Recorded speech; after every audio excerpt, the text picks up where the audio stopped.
Hello everyone, welcome to my channel Fiction Addiction. I hope you all are doing great. चलिए Want to Love Your Cold Heart का next part start करते हैं। Last हमने छोड़ा था कि शाओजान Gusu university से जियांग मेंशन के लिए निकल चुका था। अब उसके आगे लगभग हवा से बातें करता हुआ जान जियांग मेंशन के सामने पहुंच चुका था। उसने वहीं रुककर अपनी सांसों पर काबू पाने की कोशिश की क्योंकि वो एक लंबी दूरी भागते हुए जो तय कर आया था। जैसे ही वो वहाँ थोड़ी देर रुका और उसे अपनी सांसों पर थोड़ा सा काबू महसूस हुआ, उसने अपनी निगाहों को अपने हाथ में बंधी हुई घड़ी के ऊपर किया जो पहले ही 6:15 बजे का इशारा कर रही थी। ओ माय गॉड जान, आज तो तू लेट हो ही गया, आज तो तू गया, शिट शिट, सब कुछ मेरी ही गलती है, आई एम सो डिस्टर्बिंग। ये कहते हुए लगातार अपने आप को कोसता चला जा रहा था। ओ गॉड, अब क्या होगा?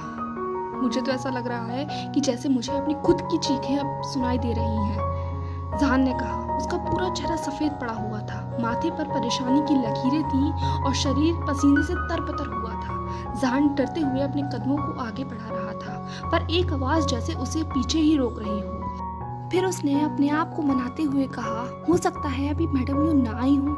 ये कहते हुए उसने अपने कदमों को आगे बढ़ाया, पर अगले ही पल उसकी ये गलतफहमी पूरी तरीके से टूट चुकी थी और उसकी दिल की धड़कनें पूरी तरीके से रुक चुकी थी क्योंकि सामने का जो नज़ारा था वो उसको एक झटका देने के लिए काफ़ी था। गेट पर एक चमचमाती हुई आलीशान गाड़ी खड़ी हुई थी जो उसे ये बता रही थी कि जान, मैडम यूचैंग अब आ चुकी है। अब क्या होगा जान? अब तो मैं अंदर भी नहीं जा सकता। मैं अंदर कैसे जाऊं? मैडम यू तो मुझे छोड़ेंगे ही नहीं। उन्हें अब तक तो पता भी लग गया होगा कि मैं मेंशन में नहीं हूँ। ये कहते हुए उसने अपनी रुआसी आवाज़ में खुद को मनाया, नहीं जान, तुम्हें यहाँ खड़े होकर अपना समय बर्बाद नहीं कर सकते। अगर तुम अभी समय के साथ अंदर नहीं पहुँचे तो उनका गुस्सा और ज़्यादा बढ़ता चला जाएगा, फिर तो वो तुम्हें मार ही डालेंगी। और ज़्यादा लेट करोगे तो बातें और ज़्यादा हाथ से निकल जाएंगी, वो और ज़्यादा क्रूरल हो सकती हैं। सिर्फ अभी अगर तुम अंदर पहुँच गए तो वो तुम्हें सिर्फ 2 या 4 बातें ही सुनाएंगी, 1 या 2 थप्पड़ लगाएंगी, लेकिन इसके अलावा तो वो और कुछ नहीं करेंगी ना, तुम्हें जान से तो नहीं मार डालेंगी। जान, वैसे भी तुम्हारे साथ ये पहले नहीं हो रहा, इससे पहले भी तुम बहुत सारी सज़ा को भुगत चुके हो, तो इतना ज़्यादा कठिन नहीं होगा। जाओ, रियलिटी का सामना करो। जान के दिल ने कहा, नहीं जान, इस वक्त अभी तुम अकेले मैडम यू के सामने बिल्कुल भी नहीं जा सकते। पागल मत बनो, अगर तुम अभी वहाँ गए तो वो तुम्हें छोड़ेंगी नहीं। क्यों ना तुम बाहर खड़े होकर अंकल और चैंग चैंग का इंतज़ार करो, मैडम उनके सामने तो कुछ भी नहीं कहेंगी ना, जान के दिमाग ने कहा। अब उसके दिमाग और दिल के बीच में एक अजीब सी लड़ाई शुरू हो गई थी। दोनों अपनी अपनी अलग अलग बातें कह रहे थे और जहान को और ज़्यादा परेशान कर रहे थे। उसने अपने कानों पर हाथ रखा और एक लंबी सांस ली। नहीं, मैं ये नहीं कर सकता, बिल्कुल नहीं कर सकता। अगर मैं यहीं खड़ा रहा और अंकल का और जियांग चैंग का इंतज़ार करने लगा तो मैडम यू का गुस्सा और ज़्यादा क्रूअल हो जाएगा और बात हाथ से पूरी तरीके से निकल जाएगी। वैसे भी ऐसा तो है नहीं कि मैं उनका सामना अकेले नहीं करूँगा। अगर उन्होंने गुस्सा अभी नहीं निकाला तो वो बाद में ज़रूर निकालेंगी। वो कभी भी कोई भी चीज़ पकाया नहीं छोड़ती, तो इससे बेहतर है कि मैं अभी ही जाके सब कुछ देख लूँ, रियलिटी को फेस कर लूँ। बेहतर मेरे लिए यही होगा। क्या पता वो थोड़ी सी सॉफ्ट पड़ जाए। ये कहते हुए जहान ने अपने आप को झूठी तसल्ली दी। वो एक मुस्कुराहट चेहरे पर रखकर आगे बढ़ने लगा। वो इतना ज़्यादा डर रहा था कि वो अपनी धड़कनों को अपने कान में महसूस कर पा रहा था। मेंशन में दाखिल होते के साथ ही उसने गेट पर खड़े हुए गार्ड को सबसे पहले ग्रीट किया। गार्ड भी उसकी तरफ सिंपैथी से देख रहे थे। सभी को पता था कि जान और मैडम यू का रिश्ता कैसा, पर कोई भी इस मामले में कुछ कहना नहीं चाहता था। कोई कह भी कैसे सकता था? वो इस पूरे मेंशन का एक स्टाफ और मेड का ग्रुप ही तो था। उन लोगों की बात सुनता कौन और पॉलिटिक्स में कौन शामिल होना चाहता है? तो सभी ने अपने चेहरे के ऊपर, अपनी ज़बान के ऊपर चुप्पी साध ली। किसी ने भी कुछ भी कहने की ज़रूरत नहीं समझी। वैसे भी दूसरों की परवाह करता कौन है, उनके मामलों में पड़ता कौन है? ये एक हार्श रियलिटी है। जान जैसे तैसे कर मेंशन में दाखिल हुआ। उसकी निगाहें तुरंत जाकर यूचैंग के ऊपर टिक गई जो कि उसकी तरफ पीठ कर खड़ी हुई थी और ऐसा लग रहा था मान लो पूरे घर का इंस्पेक्शन कर रही हूँ। वो अपने थरथराते कदमों से मैडम यू के पास पहुँचा और अपनी सॉफ्ट सी आवाज़ में कहा, मदर आप आ गई, वेलकम बैक। वो कितना ज़्यादा डरा हुआ है ये बात उसकी आवाज़ से साफ पता लग रही थी। वो थरथरा रहा था, घबरा रहा था। उसके चेहरे पर तो मुस्कुराहट थी, पर आंखों में एक ऐसा डर था जिसे वो चाहकर भी नहीं छुपा सकता था। जैसे ही एक डरी हुई आवाज़ ने यूचैंग के कानों को छुआ, वो एक झटके से पीछे मुड़ गई।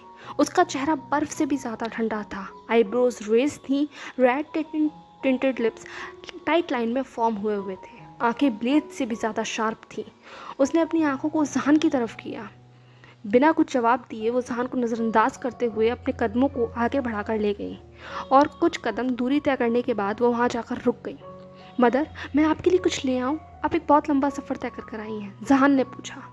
वो पूरी तरीके से नॉर्मल एक्ट करने की कोशिश कर रहा था, या ये कहो कि वो कोई रिएक्शन पाने की उम्मीद कर रहा था, क्योंकि शांत यू चैंग और ज़्यादा खतरनाक हो सकती है और हर बीतता सेकंड जहान के लिए टॉर्चर था। कुछ देर जाकर रुकने के बाद यू चैंग ने पीछे मुड़कर कहा, सारे नौकर यहाँ थे जब मैं इस घर में दाखिल हुई, पर तुम गायब थे। मैंने स्टाफ से भी पूछा, पर किसी के पास कोई जवाब नहीं था। किसी को नहीं पता तुम कहाँ थे। वो मदर, मैं। पर इससे पहले कि जहान अपनी सफाई पेश कर पाता, यू चैंग ने आगे बोलना जारी रखा, जैसे कि उसके लिए जहान के जवाब की कोई कीमत ही ना हो, या वो उसकी जवाब को सुनना ही नहीं चाहती थी। किसी को भी तुम्हारे बारे में कोई खबर नहीं थी। किसके साथ सो रहे थे ये बताओ।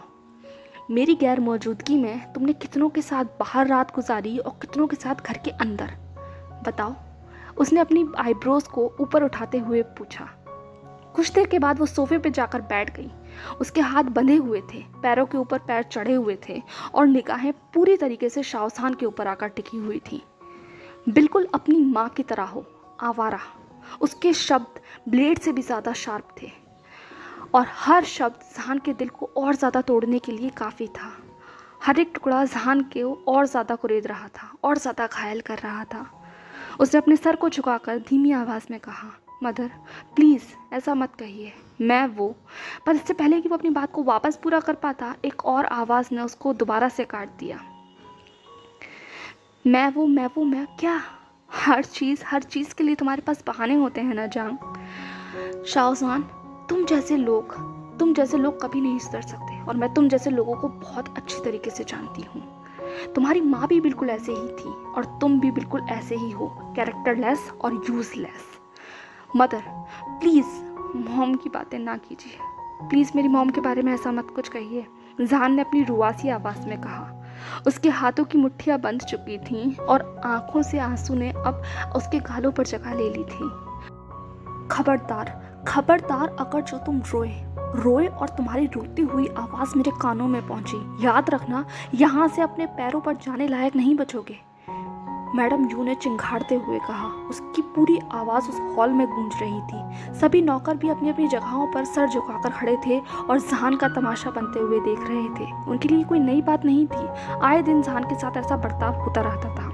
जहान ने तुरंत अपना सर झुका लिया और धीमी आवाज़ में कहा, सॉरी मदर, जैसे कि वो अपने आप को रोकने की कोशिश कर रहा हो कि गलती से भी उसका एक आंसू बाहर ना निकल जाए और मैडम यू का गुस्सा और ज़्यादा बेकाबू ना हो जाए।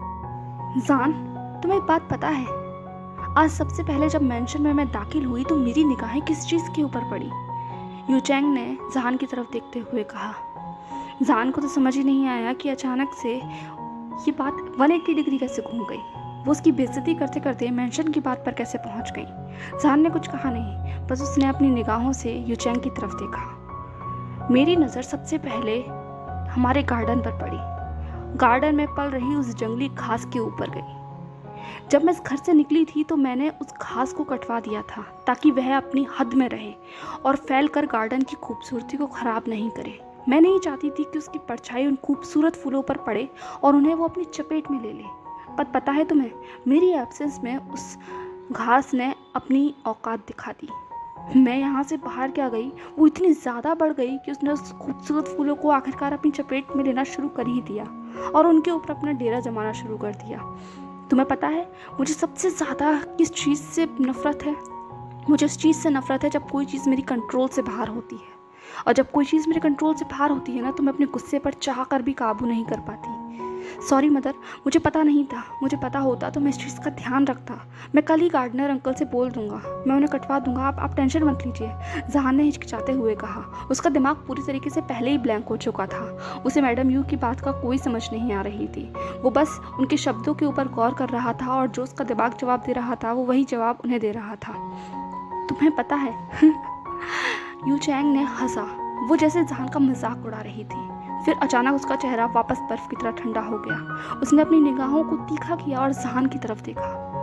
तुम्हें पता है जहान, तुम भी बिल्कुल उसी घास की तरह हो। ये कहने के बाद उस हॉल में पूरी तरीके से शांति बिखेर गई थी। जहान बस डम्फाउंडेडली यूचैंग की तरफ देख रहा था। हाँ, मेरी तरफ इस तरीके से मत देखो, तुम बिल्कुल उस घास की तरह हो, चुभते हो तुम मेरी नज़रों में, बिल्कुल उस कटीली घास की तरह। ये सुनने के बाद जहान पूरी तरीके से नम हो चुका था। उसको अपनी खाली आंखों से वो यूचैंग की तरफ देख रहा था। उसने अपनी धीमी सी आवाज़ में कहा, मदर, बहुत जल्द तुम अपनी औकात भूल गए हो। उस घास की तरह तुमने अपने पैर इस तरीके से पसार लिए हैं जैसे कि तुम हम लोगों के बीच शामिल होना चाहते हो। तुम्हें पता है ना, तुम चाह कर भी हम लोगों के बीच शामिल नहीं हो सकते। तुम्हारी कोई जगह नहीं है यहाँ। तुम एक गैर ज़रूरी बदसूरत शख्स हो। न जाने फेंगमियान तुम्हें क्या सोचकर इस घर में ले आया। तुम एक अनाथ हो, इस मेंशन की देन पर हो। अपनी हद में रहा करो। और अगर एक बार और तुमने मुझे मदर कहकर बुलाया ना, तो याद रखना, तुम्हें अपने सांस लेने पर भी अगली बार पछतावा महसूस होगा और तुम्हारा पूरा शरीर इतना ज़्यादा दर्द करेगा कि अगले कुछ हफ्तों तक अपने बिस्तर से उठ भी नहीं पाओगे। यूचैंग ने कहा। वो जहान को जैसे अपनी नज़रों से ही घायल कर देना चाहती थी। जहान सिर्फ वहाँ पर खड़ा होकर रोने के अलावा और कुछ नहीं कर सकता था। उसने अपना सर और ज़्यादा झुका लिया। वो सीधा अपने कमरे में जाओ, मुझे तुम्हारी शक्ल से और ज़्यादा नफरत हो रही है। मैं बर्दाश्त भी नहीं कर सकती और जहाँ तुम खड़े हो वहाँ सांस लेने में भी मुझे तकलीफ़ हो रही है। ये कहते हुए यूचैंग ने जहान को धक्का दे दिया। वो धक्का इतनी ज़्यादा तेज़ था कि जहान के हाथों में लगी हुई फाइल भी ज़मीन पर गिर गई थी। जो भी सारे उसके फाइन आर्ट्स के स्केचेस थे वो पूरे हॉल में बिखर चुके थे।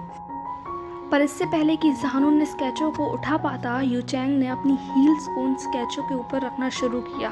वो हर एक पेज को कुचलते हुए जहान के पास आकर बैठ गई। वो जहान की पूरी मेहनत को पूरी तरीके से बर्बाद कर रही थी, पर इस बात से उसे कोई मतलब नहीं था। वो जहान की तरफ देख रही थी और उसने अपनी धीमी सी आवाज़ में कहा। इससे पहले उसने वहाँ पर पड़ी हुई एक पेंसिल को उठा लिया था। वो पेंसिल उठाकर उसने जहान की उंगलियों के बीच में फंसा दी और इस तरीके से फंसाई और धीरे धीरे अपने हाथ से उस पर प्रेशर देना शुरू किया।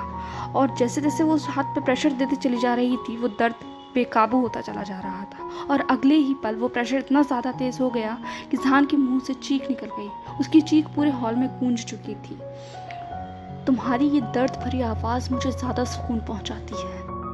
जहान अपना हाथ खींचने की पूरी कोशिश कर रहा था, पर यूचैंग की पकड़ इतनी ज़्यादा मजबूत थी कि वो चाहकर भी अपने हाथ को बाहर नहीं निकाल पा रहा था। सबसे पहले तुमने मेरे पति के ऊपर अपना जादू चलाया, उसके बाद तुमने मेरी बेटी को अपने काबू में लेने की कोशिश की और अब तुम मेरे बेटे को सेड्यूस कर रहे हो। अगर तुम्हारी हिम्मत इतनी ज़्यादा बढ़ गई है कि तुम मेरे बेटे के करीब आना चाहते हो, शाओसान, अगर तुमने मेरे बेटे के ऊपर अपनी नज़रों को डाला भी ना, तो याद रखना, तुम उस यूचैंग से मिलोगे जिससे तुमने कभी सोचा भी नहीं होगा। और फिर तुम्हें इतना ज़्यादा पछतावा होगा अपने किए का कि तुम हर रात उल्टी गिनती गिनोगे कि कब तुम्हें मौत आए।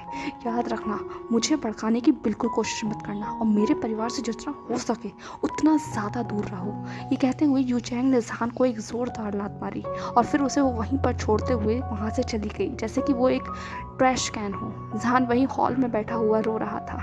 उसकी आंखों से इतने सारे आंसू निकल रहे थे जैसे कि कोई तूफान बाहर आ रहा हो, पर उसने फिर भी अपने आप को काबू किया। उसने अपने उन सारे बिखरे हुए स्केचेस को उठाया, अपने बैग को उठाया और दौड़ता हुआ अपने कमरे में चला गया। अपने कमरे में आके उसने तुरंत दरवाज़ा लगाया और दरवाजे का सहारा लेकर वहीं ज़मीन पर निढाल होकर बैठ गया। अब उसके अंदर बिल्कुल भी एनर्जी नहीं बची थी। जो कुछ भी मैडम यू ने कहा सब उसके दिमाग में गूंज रहा था। यूजलेस, कैरेक्टरलेस, कितनों के साथ सोए हो, कहाँ कहाँ रात गुजारी है, जैसी माँ वैसा बेटा, सारे शब्द उसके दिमाग में जैसे एक एक करके गूंज रहे थे और उसे याद दिला रहे थे कि उसकी हार्श रियलिटी क्या है। उसने अपने सर को अपने घुटनों के बीच दबाया और फूट फूट कर रोने लगा। आखिर मेरे ही साथ क्यों? ये कहते हुए वो कितने लंबे समय तक रोता रहा ये उसे खुद भी नहीं पता था और रोते रोते कब वहीं पर ज़मीन पर सो गया इस बात का उसे अंदाज़ा भी नहीं हुआ। और जब वो उठा तब तक दिन ढल चुका था। अगली आवाज़ ने उसके कानों पे जो दस्तक दी वो एक प्यारी सी आवाज़ थी। जहान ने मुड़कर अपने बैग की तरफ देखा, तब उसे एहसास हुआ कि उससे कितनी ज़्यादा बड़ी गलती हो गई थी। वो तुरंत भागता हुआ अपने बैग के पास पहुंचा। उसने तुरंत उसकी जिप खोली। अंदर से प्यारी सी आवाज़ और तेज़ी से बाहर आई, मियाऊं। अंदर उसकी प्यारी सी चबी कैट थी। उसने उस कैट को तुरंत वहाँ से बाहर निकाला और उसे देखने लगा। आई एम सॉरी बनी, आई एम रियली सॉरी। मैं अपनी गलतियों के बीच में तो तुम्हें भूल ही गया। आई एम सॉरी, मुझे माफ़ कर दो दिखाओ, तुम ठीक तो हो। उसने तुरंत बिल्ली को देखना शुरू किया। वो उस कैट को ऊपर से नीचे तक देखने लगा। जब उसे तसल्ली हो गई कि कैट बिल्कुल ठीक है, तब वो तुरंत अपने वहीं टेबल के पास भागा। वहाँ से उसने खाना एक 2 बाउल के अंदर किया। एक बाउल में खाना और दूसरे बाउल में पानी लेकर उसने उसे चबी के सामने रख दिया। बनी, ये तुम्हारे लिए, जल्दी से खाओ और बहुत सारी एनर्जी लेकर आओ, और मुझे माफ़ कर देना, ये गलती दोबारा नहीं होगी। मैं तुम्हें इस तरीके से नहीं छोड़ सकता जैसे मुझे लोगों ने छोड़ दिया। मैं तुम्हारा पूरा ख्याल रखूँगा। अब जल्दी से इसे खाओ और वापस से चबी हो जाओ। देखो तुम कितनी पतली हो चुकी हो। मुझे छोड़कर चली गई थी ना, क्या तुमने मुझे याद किया? वो लगातार बिल्ली से बातें करता चला जा रहा था। वो कैट भी उसकी तरफ ब्लिंक कर कर बार बार देख रही थी, जैसे कि वो उसकी बात को पूरी तरीके से समझने की कोशिश कर रही हो। कभी वो अपने खाने को खाती, कभी पानी को पीती और कभी जहान को लिक करती। खाना और पानी खाने के बाद वो कुछ देर बाद जहान की गोदी में आकर बैठ गई। जहान उसे प्यार से सहलाने लगा और उसके साथ ना जाने क्या क्या बातें करने लगा। वो दोनों ऐसे ही बातें कर रहे थे और इन बातें करते करते ना जाने कब दिन बीत गया। अब जहान थोड़ा सा रिलैक्स हो चुका था। उसकी बॉडी भी लूज नज़र आ रही थी। जो टेंशन उसके सर पर थी वो अब थोड़ी सी कम हो चुकी थी और वो उसका सारा ध्यान अब उस कैट के ऊपर था। इसी बीच Z Delta Tech company 75 floor ईबो का ऑफिस। कैबिन में पूरी तरीके से शांति थी। सिर्फ कीबोर्ड के ऊपर ठक ठक की आवाज़ आ रही थी। ईबो की उंगलियां उस कीबोर्ड के ऊपर पूरी तरीके से दौड़ रही थी और उसकी आंखें लैपटॉप की स्क्रीन पर टिकी हुई थी। अगले ही पल कैबिन में दस्तक हुई। सेक्रेटरियों के साथ कैबिन में दाखिल हुए। ईबो ने उन दोनों की तरफ देखा। दोनों ने उसे ग्रीट किया और सेक्रेटरियों ने बात शुरू करते हुए कहा, सर, जैसा कि आपने कहा था, मैंने उस लड़के के बारे में सारी इन्फॉर्मेशन इकट्ठा कर ली है। तो क्या सामने आया? सर, मुझे नहीं लगता कि वो कोई भी गलत इंटेंशन से आपकी गाड़ी के सामने आया था। जिस हिसाब से मैंने उसके रिकॉर्ड को चेक किया है, उसके हिसाब से सब कुछ क्लियर है। वो शायद गलती से ही वहाँ पहुँच चुका था। गलती तो थी और उस गलती का हर्जाना हम क्यों भुगतें? इसके आगे सेक्रेटरी कुछ नहीं कह पाए। वो ईबो की आंखों में उस गंभीरता को देख पा रहे थे और ये कहीं ना कहीं सच भी था। जहान की एक गलती की वजह से उनकी मीटिंग 3 महीने के लिए डिले हो चुकी थी। जहान ने तो ये चीज़ गुस्से में की थी, पर उसका हर्जाना कितने लोगों को भुगतना पड़ा था, कितने लोगों की मेहनत उस प्रोजेक्ट में लगी हुई थी, इस बात का अंदाज़ा जहान को बिल्कुल भी नहीं था। ईबो ने कुछ नहीं कहा। सेक्रेटरी हू ने अपनी बात को आगे बढ़ाते हुए कहा, सर, मैंने उसका बैकग्राउंड चेक किया है। वो एक नॉर्मल फैमिली से नहीं आता, एक अच्छी खासी फैमिली से बिलोंग करता है। बट सर, सबसे ज़्यादा इंपॉर्टेंट और इंटरेस्टिंग बात है, वो अगली बात है। ईबो ने अब अपनी निगाहों को स्क्रीन से हटाकर सेक्रेटरी हो की तरफ कर दिया। सेक्रेटरी हो ने एक डॉक्यूमेंट पास करते हुए कहा, सर, उसके बैकग्राउंड चेक करने पर हमें पता चला है कि वो गुसू यूनिवर्सिटी का स्टूडेंट है और जो आपके पास स्कॉलरशिप स्टूडेंट की एक लिस्ट आई है उसमें उसका भी नाम है। ये बात कहने के बाद ईबो की आंखें अब रेज हो चुकी थी। अब उसे कुछ इंटरेस्ट और कुछ ना कुछ कनेक्शन समझ में आ रहा था। पता नहीं वो कनेक्शन क्या था, ईबो के दिमाग की उपज थी या रियलिटी थी। खैर, ईबो को इस बात से कोई मतलब नहीं था। उसने सेक्रेटरी हो की तरफ इशारा किया। सेक्रेटरी हो ने अपनी बात को आगे बढ़ाया, सर, हो सकता है कि ये चीज़ हो सकता है किसी तरीके से आप तक करीब पहुंचने की बात हो। स्कॉलरशिप स्टूडेंट आजकल कुछ भी कर सकते हैं स्कॉलरशिप के लिए, कुछ कहना मुश्किल है। फिलहाल मैं अपनी खोज को और आगे बढ़ा रहा हूँ। इन्वेस्टिगेशन में अगर और भी कुछ मिलता है तो मैं आपको ज़रूर बताऊँगा। ये कहते हुए सेक्रेटरी हो ने सारी फाइलों को ईबो के सामने रख दिया। इसके साथ ही उन्होंने एक वीडियो भी रखी। सर, ये वो वीडियो है जब वो आपकी गाड़ी से टकराया था और उसने वो बॉटल आपकी गाड़ी के अंदर फंसा दी थी। इस वीडियो को देखने के बाद मुझे ऐसा लगता है कि वो बहुत ज़्यादा गुस्से में था और गुस्से में उठाया गया कदम था। पता नहीं इसके पीछे कोई डबल मोटिव है या नहीं। उसका इस तरीके का कोई मोटिव या किसी और कंपनी के साथ उसका कोई कनेक्शन सामने तो नहीं आया है, और जहाँ तक मुझे लगता है वो जल्दबाजी के अंदर ये कर गया। वो वीडियो अब ईबो के सामने थी। ये कहते हुए सेक्रेटरी हो ने अपनी बात को ख़त्म किया। ठीक है, आप अपनी इन्वेस्टिगेशन जारी रखिए, अब आप दोनों जा सकते हैं। ये कहते हुए सेक्रेटरी हो और सेक्रेटरी मैन कैबिन से बाहर चले गए। ईबो ने उस टैब को उठाया और उस वीडियो को स्टार्ट किया। वो जहान का चेहरा पूरी तरीके से तो नहीं देख पा रहा था क्योंकि एंगल कुछ ऐसा था, लेकिन फिर भी वो जहान की बॉडी लैंग्वेज को देखकर ये समझ गया था कि ये इंसान बदला लेने पर विश्वास रखता है। और किस तरीके से जहान ने उस बॉटल को उस गाड़ी के अंदर फंसाया था, ये ईबो के चेहरे पर एक स्mirk लाने के लिए काफ़ी था। तो तुम इस तरीके के इंसान हो, तुमने गलत आदमी से पंगा ले लिया। अब इसका फैसला तो तुम्हारा वक्त करेगा। इन्वेस्टिगेशन पूरी हो जाने दो, इसके बाद दिखता हूँ तुम्हें मैं। ये कहते हुए ईबो ने टैब बंद किया और वहीं टेबल पर रखकर अब अपने काम में जुट गया था। इसी तरीके से एक लंबा दिन बीत जाता है और अगला दिन होता है। अगले दिन के साथ वो दिन भी बीत जाता है और इसी तरीके से लगभग एक हफ्ता पार हो चुका था। अब लगभग एक हफ्ते बाद गुसू यूनिवर्सिटी का ग्राउंड के पवेलियन में इतनी ज़्यादा भीड़ थी जिसे देखकर ऐसा लग रहा था मान लो वहाँ कोई सेलिब्रिटी आया हुआ है। फिलहाल वहाँ कोई सेलिब्रिटी नहीं था बल्कि शाहजहान कॉलेज ग्राउंड पर उतरा हुआ था। वो एक चेयर लीडिंग टीम को लीड कर रहा था। दरअसल वो एक चेयर लीडर था और उस टीम को लीड करता हुआ वो उस ग्राउंड पे इतना ज़्यादा अट्रैक्टिव लग रहा था कि पूरे ग्राउंड में सिर्फ शाहजहान के लिए वोटिंग ही सुनाई दे रही थी। लड़के लड़कियाँ उसे देखने के लिए लगभग पागल हुए जा रहे थे। शाहजहान के वो मैसी से हेयर्स, उसकी रोज़ी पिंक लिप्स, उसका वो धूप में चमकता हुआ लाल चेहरा, वो इतना ज़्यादा अपीलिंग लग रहा था कि उसको देखकर अपनी नज़रें हटाना लगभग नामुमकिन था। पूरा ग्राउंड रश कर रहा था और जहान उस चेयर लीडिंग टीम को लीड कर रहा था। वो सच में किसी एंजल की तरह लग रहा था, बिल्कुल सन के नीचे खड़ा हुआ एक दूसरा सन, एक बिल्कुल ब्यूटीफुल सनशाइन। जितने ज़्यादा लोग खुश होने वाले थे उनमें से कुछ ऐसे लोग भी थे जो वहाँ देखकर सिर्फ जेलस फील कर रहे थे। दरअसल ये वो लोग थे जिनके गर्लफ्रेंड या बॉयफ्रेंड शाहजहान को देखने के लिए वहाँ खड़े हुए थे और उनके सामने किसी दूसरे की लगातार तारीफ करे चले जा रहे थे। अब उनका जेलस होना तो बनता था। लगभग 1 घंटे के मार्च के बाद वो शाहजहान अपने ग्रुप के पास वापस आता है। वो पूरी तरीके से थका हुआ था। जैसे ही वो अपने दोस्तों के पास वापस आया, जियांग ने तुरंत उसको वाटर बॉटल दी और एक टॉवल से जहान के फेस को टैप करने लगा। मैंने कितनी बार मना किया है जहान कि ये चीज़ मत किया करो, देखो ना तुम धूप में कितने ज़्यादा परेशान लग रहे हो। ऐसा कुछ नहीं है जियांग, देखो ये चीज़ मेरा पैशन है, मुझे म्यूज़िक बहुत पसंद है और ये ड्रेस ये तो मेरी फेवरेट है, देखो मैं कितना कूल लग रहा हूँ। शाहजहान ने अपनी ब्राइट सी स्माइल देकर कहा। जियांग सिर्फ उसे घूर रहा था, वो उसके चेहरे को टैप कर रहा था। तुम और तुम्हारी लंबी लंबी बातें, ये कहते हुए जियांग ने जहान को एक स्मृति दिया। दूसरी तरफ वैनिंग और न्योसेंग जहान को देख रहे थे। जान सच बताओ, तुम्हें ये ड्रेस पसंद है या ये सारी भीड़ जो तुम्हें देखने के लिए यहाँ पर पागल हुए जा रही है? सच बता रहा हूँ, मेरे कान के पर्दों ने जवाब दे दिया है। मुझे ऐसा लग रहा है कि मुझे बस कुछ देर में हार्ट अटैक आने वाला था अगर तुम उस ग्राउंड से वापस नहीं आते, न्योसेंग ने मुंह बनाते हुए कहा। न्योसेंग सही बताओ, तुम कहीं जेलस तो फील नहीं कर रहे? तुम्हें मेरी परवाह है भी या तुम मुझे सिर्फ टॉन्ट मारने के लिए यहाँ आए हुए हो? जान ने न्योसेंग से पूछा। हो, मुझे तुम्हारी परवाह नहीं है? अगर मुझे तुम्हारी परवाह नहीं होती ना तो मैं धूप में लंबी लाइन में खड़ा होकर तुम्हारे लिए ठंडा जूस ना लेकर आता। लो अब जूस पियो और जितनी एनर्जी तुमने उस ग्राउंड में गवाई है ना वो वापस से गेन कर लो।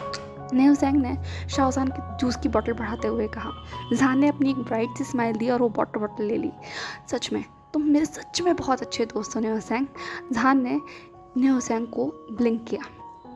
अब पूरे दोस्तों का ग्रुप उस ग्राउंड को छोड़कर कॉरिडोर में आ चुका था। एक काम करो, तुम लोग कैंटीन में चलो, मैं ड्रेस चेंज कर आता हूँ, शाहजहान ने अचानक से कहा। ये कहते हुए सभी ने अपना सर नोट किया। ठीक है, हम तुम्हारा कैंटीन में वेट करते हैं, वैनिंग और न्योसेंग ने कहा। वो दोनों 2 ग्रुप में बट गए पर जहान को फील हुआ कि जियांग अभी भी उसको फॉलो कर रहा है। जहान ने जियांग की तरफ देखा और कहा, जियांग मैं वापस आ जाऊँगा, तुम कहाँ मेरे साथ चल रहे हो अब स्क्रीन रूम में? अरे ऐसे कैसे, मैं भी तुम्हारे साथ चलता हूँ, मैं तुम्हारी हेल्प कर दूँगा, जियांग ने कहा।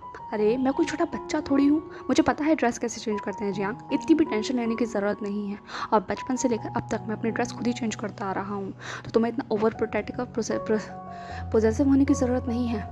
तुम्हें पता है ना, न्योसेंग और वैनिंग दोनों मेरे कान खा जाएंगे अगर उन्हें पता चला कि तुम मेरे साथ ग्रीन रूम तक पहुँच गए थे। मुझे किसी की कोई चिंता नहीं है, मैं सिर्फ तुम्हारी चिंता करता हूँ, जियांग ने कहा।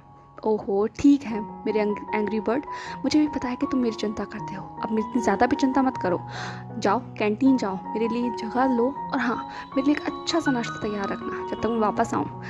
ओके जाओ, डोंट वरी, मैं सब कुछ ठीक हो जाएगा, शाहजहान ने कहा। ठीक है तुम कहते हो तो मैं चला जाता हूँ, वैसे भी तुमसे बहस में कोई जीत नहीं सकता, पर जल्दी करना ठीक है, ग्रीन रूम में ज़्यादा लोग जाते नहीं हैं, तुम भी अपनी ड्रेस चेंज करके जल्दी वापस आ जाना, जियांग ने कहा। ठीक है मैं जल्दी आ जाऊँगा, अब तुम जाओ, मुझे जाने दोगे तभी तो मैं वापस आऊँगा, शाहजहान ने कहा। ये कहते हुए अब दोनों अलग हो चुके थे। जहान ने अपना रुख ग्रीन रूम की तरफ किया, वहीं जियांग ने अपना रुख कैंटीन की तरफ किया। जहान जैसे ही ग्रीन रूम में पहुंचा तो उसने देखा कि पूरा ग्रीन रूम खाली है, यहाँ तक कि वो कॉरिडोर भी खाली था। फिलहाल जहान को कुछ अटपटा नहीं लगा, उसने ग्रीन रूम की तरफ रुक किया और वो अंदर दाखिल हो चुका था। उसने दरवाज़ा बंद किया और अब वो मिरर के सामने था, वो अपने आप को देख रहा था। सच में ये ड्रेस मुझ पर बहुत अच्छी लगती है, जहान ने खुद से ही कहा। चलो चलो जल्दी करते हैं, नहीं तो जियांग मुझे छोड़ेगा नहीं। ये कहता हुआ वो बाथरूम में चला गया। सबसे पहले उसने अपने ऊपर का कोट उतारा और वो अब अंदर की वाइट टी शर्ट में था। उसने अपना फेस वॉश किया और वो बाहर आ गया। जान को कुछ अजीब सा फील हो रहा था। उसने खुद में बुदबुदाते हुए कहा, मुझे ऐसा क्यों लग रहा है यहाँ पर कोई है। उसने अपनी निगाहों को पूरे ग्रीन रूम में फैलाया पर उसे कोई नहीं दिखाई दिया, इसलिए वो वापस मुड़ गया। अब वो शीशे की तरफ देख रहा था। चेहरा उसका थोड़ा सा अजीब लग रहा था। उसे भी मन में अजीब सा फील हो रहा था। उसे यहाँ थोड़ा डर लग रहा था क्योंकि कोई भी नहीं था। यहाँ तक कि बाहर कॉरिडोर में भी कोई नहीं था। एक अजीब सी सन्नाटा वहाँ पसरा हुआ था। यहाँ कोई तो है, मुझे ऐसा क्यों लग रहा है। जान बार बार इस चीज़ को दोहरा रहा था। तभी पीछे से आवाज़ आती है, क्योंकि यहाँ सच में कोई है। देखा, हमारा सोल कनेक्शन कितना ज़्यादा गहरा है। ओके, तो इस पार्ट को भी यहाँ रोकते हैं। आप लोगों को पता है कौन हो सकता है जिसने शाहजहान को पीछे से आके इतना ज़्यादा डरा दिया? अगर आपको पता हो तो कमेंट सेक्शन में ज़रूर बताइएगा।